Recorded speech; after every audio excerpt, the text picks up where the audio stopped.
الرحمن علم القرآن خلق الإنسان علمه البيان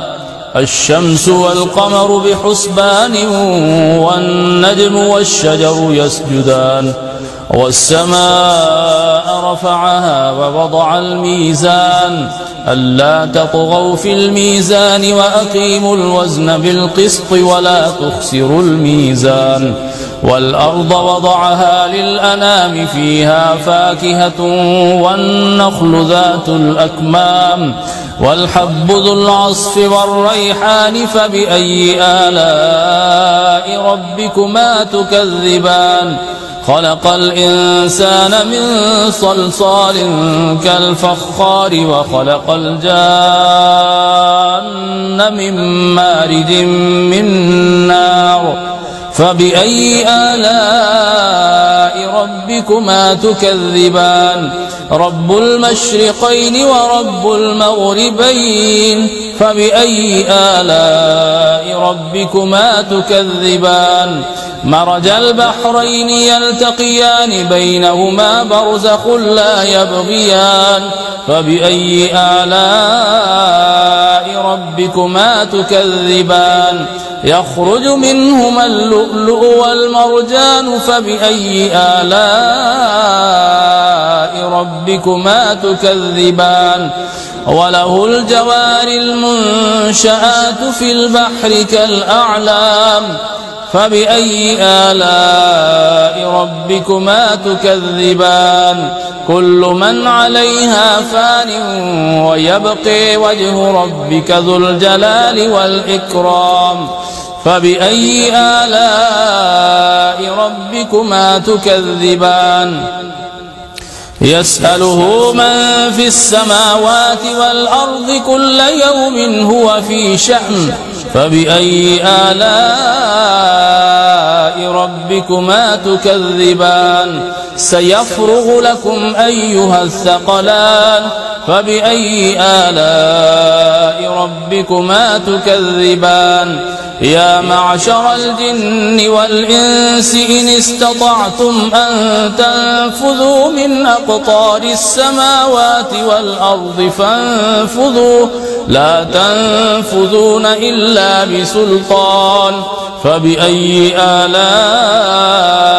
ربكما تكذبان يرسل عليكما شواظ من نار ونحاس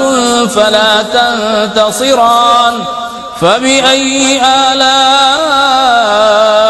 ربكما تكذبان فإذا انشقت السماء فكانت وردة كالدهان فبأي آلاء ربكما تكذبان فيومئذ لا يسأل عن ذنبه إنس ولا جان فبأي آلاء ربكما تكذبان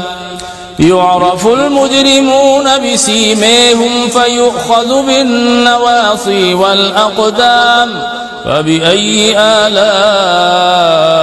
ربكما تكذبان هذه جهنم التي يكذب بها المجرمون يطوفون بينها وبين حميم آن فبأي آلاء ربكما تكذبان ولمن خاف مقام ربه جنتان فبأي آلاء ربكما تكذبان ذواتا أفنان فبأي آلاء ربكما تكذبان فيهما عينان تجريان فبأي آلاء ربكما تكذبان فيهما من كل فاكهة زوجان فبأي آلاء ربكما تكذبان متكئين على فرش بطائنها من استبرق وجنى الجنتين دان فبأي آلاء ربكما تكذبان فيهن قاصرات الطرف لم يطمثهن إنس قبلهم ولا جان فبأي آلاء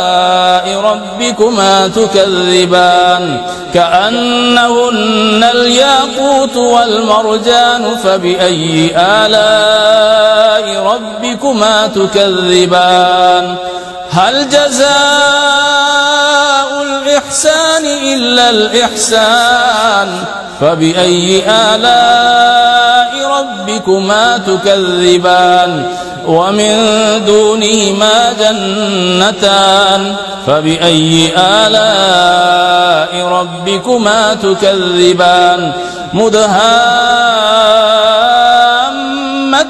فبأي آلاء ربكما تكذبان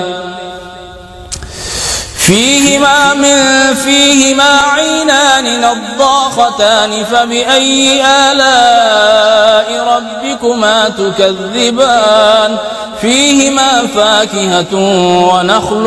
ورمان فبأي آلاء ربكما تكذبان فيهن خيرات حسان فبأي آلاء ربكما تكذبان حور مقصورات في الخيام فبأي آلاء ربكما تكذبان لم يطمثهن إنس قبلهم ولا جان فبأي آلاء ربكما تكذبان متكئين على رفرف خضر وعبقري حسان فبأي آلاء ربكما تكذبان تبارك اسم ربك ذي الجلال والإكرام